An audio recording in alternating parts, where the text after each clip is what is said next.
Queridos companheiros de jornada, muito obrigado por estarmos juntos nessa oportunidade. Estamos aqui para novamente estarmos trazendo uma nova palestra, eu, José Basílio Chamisso, e vamos falar sobre os caminhos de Jesus. Em 3 passagens do Cristo, o qual eu peço permissão ao Mestre Maior, para que através das vivências, de suas experiências, de seus ensinamentos, de suas palavras, possam nos fortalecer cada vez mais. Nós temos muitas dificuldades, todos nós, em nossas vidas, e jamais dimensionamos o que o Cristo também já passou para que nós pudéssemos estar sempre aprendendo cada vez mais com Ele, pelas suas vivências, pelas suas experiências. E vai muito de encontro com os benefícios pagos com a ingratidão. Muitas vezes nós temos a presença e a oportunidade de viver experiências na vida onde que nos chateiam, onde que nós temos que trabalhar a ingratidão do outro para conosco.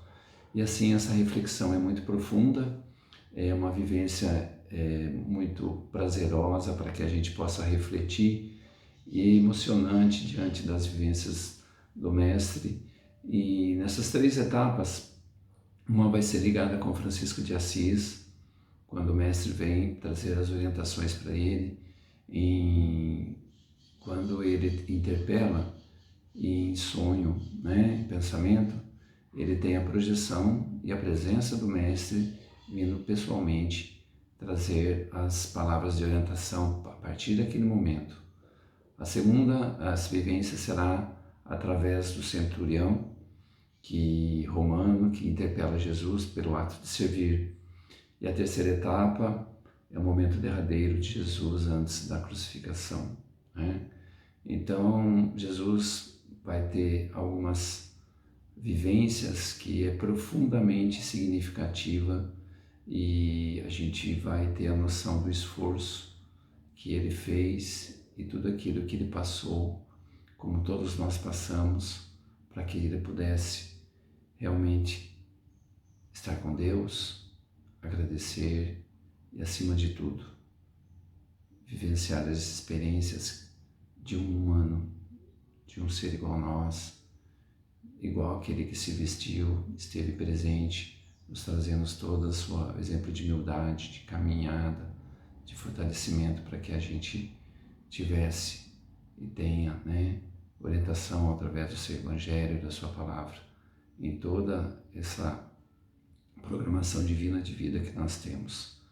A sabedoria para o Espírito é grandioso e a gente tem muito que refletir, pensar e usufruir desses benefícios e dessas vivências de nosso Mestre. Então vamos lá, que a gente possa nesse instante, através com certeza de muitos irmãos espirituais, envolvendo-nos para que nos dê toda a sustentação. Sabemos que essas experiências foram trazidas por irmãos como Humberto de Campos, através do nosso irmão Miramês, do livro Francisco de Assis, e através de irmãos espirituais que certamente puderam ter a oportunidade de vivenciar os momentos de Jesus, quando ele se lançou para Deus no momento que antecedeu a sua condenação. Mas que, envolvido de muita luz, todos sabiam do compromisso maior do Mestre para com Deus e do seu exemplo. E assim nós estamos aqui, envolvidos e agradecidos por esse instante que estaremos compartilhando com todos. Obrigado. Que pensar das pessoas que têm de seus benefícios pagos com ingratidão? Não fazem mais o bem com medo de reencontrar ingratos. Deus permite que sejais pagos por vezes com a ingratidão para nós experimentarmos a vossa perseverança em fazer o bem. Então, é uma reflexão para nós termos juntos conosco. E temos a vivência de Chico Xavier pela humildade, Francisco de Assis, o servo de Jesus. Esses irmãos que viveram a essência do Cristo e amparados por irmãos são construções maravilhosas em nossas vidas, como vivência e aprendizado. Quando a projeção de Francisco vem até ele envolvida de muita vibração, sente a presença de Jesus que fala para ele. E aqui cabe uma reflexão muito grande, porque tudo que Jesus traz, ele também exprime o sentimento dele para com a humanidade. Ele dá os exemplos do que ele sente, do que ele passa, e de que como Francisco deve caminhar para cumprir com a sua tarefa. Então, Jesus fala a Francisco: temer é cortar a comunicação com quem quer te ajudar. Duvidar é fazer crescer dentro de si os obstáculos. Sentir-se ofendido pela incompreensão dos outros é sinal que não aprendestes a perdoar. Julgar os erros dos outros somente por julgar é atestado de que o amor não se fez presente no teu coração. Eu sou aquele que haveria de voltar. Eu volto quantas vezes forem necessárias aos corações dos homens de boa vontade, desde quando abram as portas para que eu possa me fazer presente e dizer novamente: a paz seja convosco. Sê dócil, meu filho, aos teus irmãos. Ajuda-os sem os violentar e compreende sem exagero que o trabalho é demorado. Quantos milênios gastastes para principiar a sentir o bem, alimento do espírito?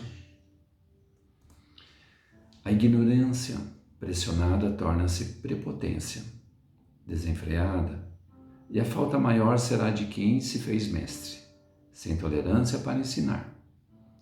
Eu ainda continuo crucificado no mundo. Tira-me da cruz. O prazer dos homens é me ver sofrendo. Já é tempo da mudança e o começo é teu, fazendo instrumento dessa paz no seio dos homens. A igreja precisa do seu trabalho, da tua vivência e do teu sacrifício, para não reformá-la de uma só vez, mas para fazê-la com continuados exemplos e a ajuda de milhares de trabalhadores. Porque Francisco, ele vem exatamente no momento em que a igreja pedia pelas guerras e depois pela Inquisição. E era a missão maior de Francisco trabalhar o reencaminhar dessa igreja em nome de Jesus. Eis que está no mundo para essa batalha, que de certo modo tem um preço muito alto. Deves empenhar a tua vida na construção de uma vida nova e não deves carregar nos teus alforjes, sem prata nem ouro. Não porque a prata e o ouro em si possam fazer-te algum mal, mas porque se dermos apoio em demasia à riqueza, à ignorância, que avassala o mundo, que incentiva o fortalecimento da usura, do egoísmo e da vaidade, os homens bem aquinhoados, que já desprezam os pobres e os escravizam, tornar-se-ão piores, pelos exemplos que já tivemos do sofrimento das grandes almas, que eles respeitam, ainda que as persigam. Terá de exemplificar a humildade e a obediência, e o teu amor deverá chegar às culminâncias, que certamente Francisco fez com muita excelência. Deverás fazer um enxerto divino na grande árvore humana, já bastante carcomida pela iniquidade e pela prepotência. Meu nome é lembrado nas festividades dos santos famosos e falado com eloquência nas pompas e exéquias papais. É escrito nos lugares de maior destaque e, por vezes, nas bandeiras de guerra. O teu labor será diferente, e mesmo que encontres dificuldades, deves mostrar os conceitos doutrinários do cristianismo em toda a pureza de seu surgimento e em todo o fulgor da sua essência, sem preocupar-te exageradamente com quem está ouvindo, seguindo e vivendo. O trabalho é realizado com sequência, pois essa é a lei natural de todas as coisas. Confie e espera. Tem como dogma a fé, como espada o amor e como clima a caridade. Como alegria a servidão, como casa o império terreno e como escola a natureza. Como alimento também a palavra de Deus, como luz também o entendimento e a tua guerra. Será estabelecer a paz, Francisco. Não deves em tempo algum esquecer o perdão. Não deves também em temer as ingratidões, a pobreza, nem tampouco a dor, pois esses meios são forças de Deus para desatar a luz nos corações dos meus discípulos. Aceita a humanidade como ela é, cooperando com ela em algumas mudanças. Faze-te igual o sol e a chuva que não procuram saber a quem estão favorecendo, no vasto campo dos benefícios. Recebe todo o rebanho da terra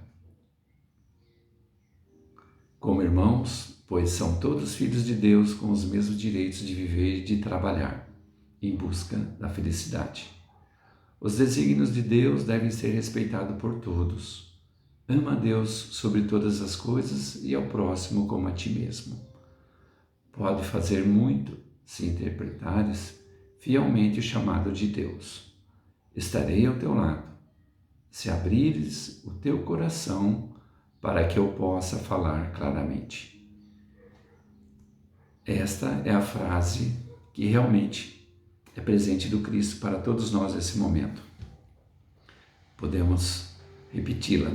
Estarei ao teu lado se abrires o teu coração para que eu possa falar claramente. Assim Francisco fez e sentiu a presença por vários momentos e várias etapas de sua vida, do Mestre auxiliando ele no seu trabalho, na sua cura, nas curas que ele procedeu, na vivência, na experiência com a natureza, em todos aqueles que estavam junto a ele, principalmente até nos caminhos derradeiros também do final, aonde toda a experiência do Cristo ele esteve fisicamente em seu corpo e que divinamente cumpriu com o seu objetivo.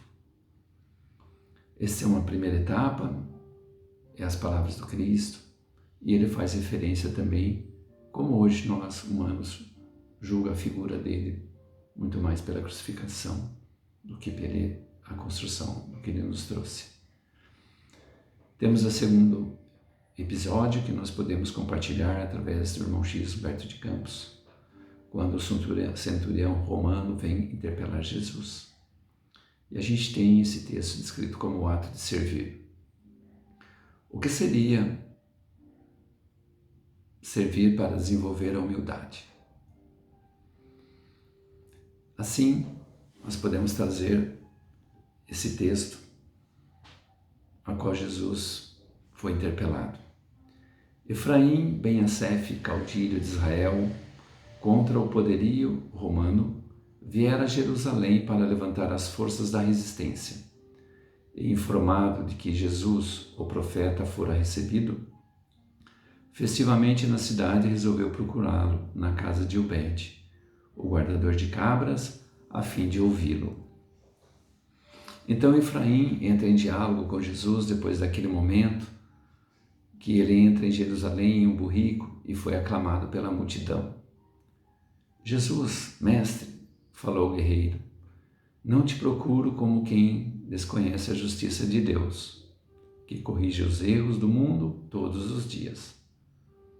Tenho necessidade de instrução, agir quando o orgulho dos outros se agiganta e nos entrava o caminho, quando a vaidade ostenta o poder e multiplica as lágrimas de quem chora?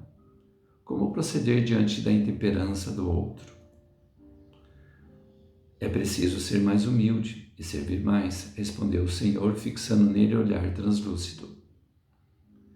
Então Jesus começa um diálogo com Efraim para explicar detalhadamente como é que instalamos isso em nós. Obviamente, ele não compreende a resposta e faz outra pergunta. Mas e quando a maldade se ergue e, espreitando-se, nos aporta?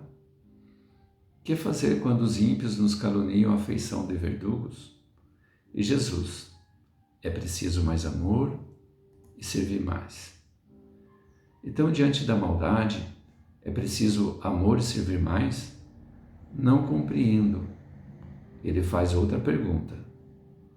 Senhor, e a palavra feroz? Que medidas tomar para coibi-la?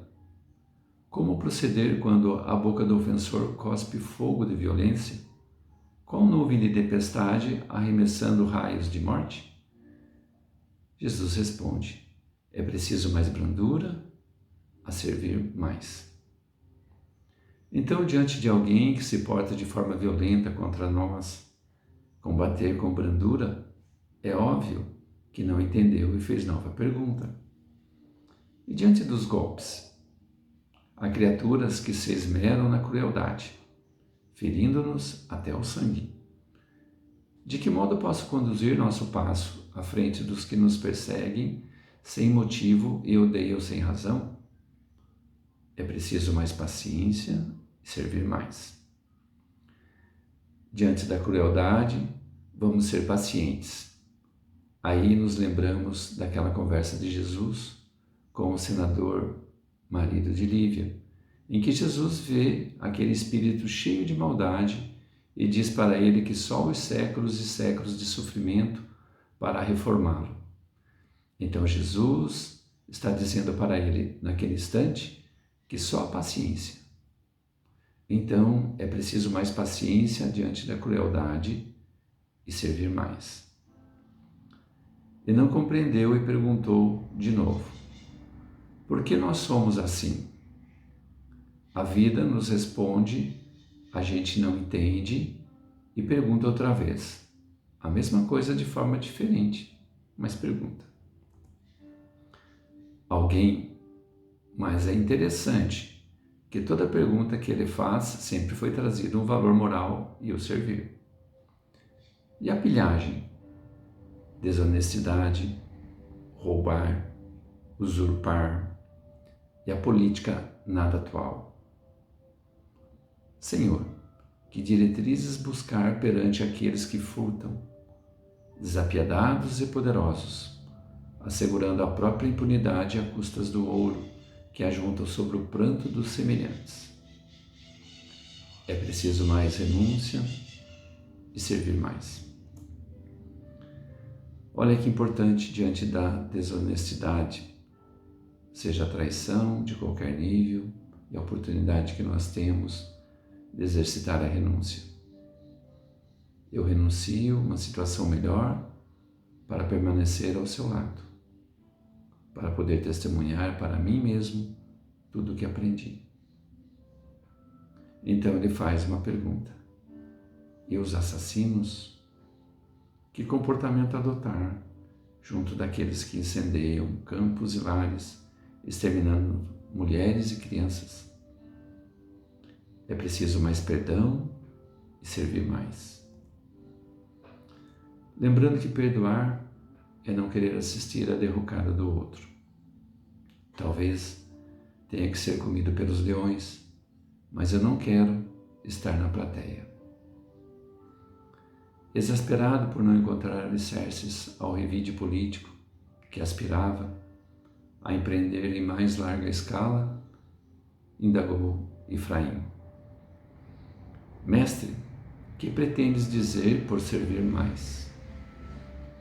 Jesus afagou uma das crianças que o procuravam naquele momento e replicou sem afetação. Porque tudo em Jesus era tão natural e tão belo, expressivo e natural.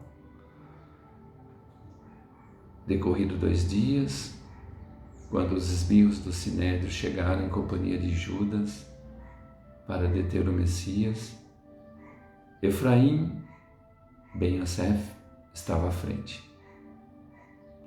E sorrindo ao algemar-lhe o pulso, qual se prendesse temível salteador, perguntou de forma sarcástica: Não reages, Galileu? Porque quando ele faz a pergunta, não reages, Galileu, Cristo de novo pousou nele olhar tranquilo e disse apenas: é preciso compreender e servir mais. Convencidos de que a justiça de Deus está regendo a vida, a nossa obrigação no mundo íntimo é viver retamente na prática do bem, com a certeza de que Deus cuidará de todos. Não temos desse modo outro caminho mais alto, senão de servir ao bem dos semelhantes, sempre mais. Não compreendeu. O chefe israelita, manifestando imenso desprezo, abandonou a pequena sala sem despedir-se, porque aquela era a linguagem que não conhecia, que estava em seu coração. Aquele que sempre busca, sempre recebe, nem sempre retorna com aquilo que é esperado de compreensão. Mas é mais um exemplo de ingratidão. Porém, vamos à terceira etapa dos nossos aprendizados de Jesus. Quando ocorre na Boa Nova, a última ceia, exatamente no capítulo 25, Jesus apresentava misterioso fulgor. Amados, é chegada a hora em que cumprirá a profecia da Escritura. Humilhado e ferido, terei necessidade do sacrifício próprio, como mensageiros de um mundo melhor. Uma das maiores virtudes do discípulo do Evangelho é a de estar sempre pronto ao chamado da providência divina. No reino do bem e da verdade, o maior sempre será aquele que se fez sinceramente o menor de todos. Assim, falava Francisco Xavier, nosso Chico, sempre trazia essa frase junto a ele. E dando sequência, irmãos, naquele momento, Jesus se retira e convida os 3 apóstolos, Pedro, Tiago e João, para subir a montanha, onde se retirava para fazer as suas meditações e reflexões.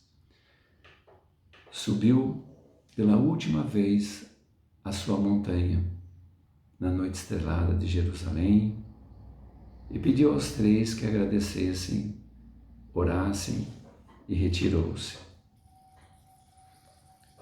Sentou-se à mesma árvore, olhando para as estrelas, sentiu em seus ombros a agonia de perder a vida em tenra idade. E Jesus desesperou-se, sentiu-se só, viu-se naquele momento como qualquer homem, desamparado, solitário, juntou-se aos 3 e pediu novamente: fiquem acordados, orem nesse momento. Preciso de vocês nessa hora. Chegou ao grande abismo da desolação, da solidão, não sentia nada, rogava: onde está o Pai? Jesus, como qualquer um, divagava. Jesus sentiu-se sozinho e nesse momento, entre choros e preces, chegou ao cúmulo de suar sangue. Voltou-se novamente a eles, pediu insistentemente a vigília naquela noite e mais uma vez colocou-se de joelhos em grande prece e orações, e no auge da agonia lançou-se em abismo escuro nas mãos do Pai, que acolheu-lhe e o amparou. No Morro das Oliveiras, neste instante, Jesus, Ele Deus, a sua face contemplou toda a miséria humana que, como Jesus entregou-se verdadeiramente ao Pai, uma vez invencível, viu a morte e a venceu. Assim ele nos diz: o faça-se de vocês, entregue-se ao Pai, a todos aqueles que precisam. Trabalhe a caridade, trabalhe o amor. O faça-se de vocês. Receba Deus em seu coração. Tenha Jesus junto a vocês. E nos momentos mais difíceis, muitas vezes de nossas vidas, nós vamos saber que vamos estar sozinhos. Nós e Deus, em reflexão de amor, em reflexão de paz, pedindo e suplicando para que Ele nos dê força, fé e coragem para vencer os momentos mais difíceis que teremos que enfrentar. Mas Deus sempre estará ao nosso lado. Que Jesus abençoe a todos, hoje e sempre. Muito obrigado.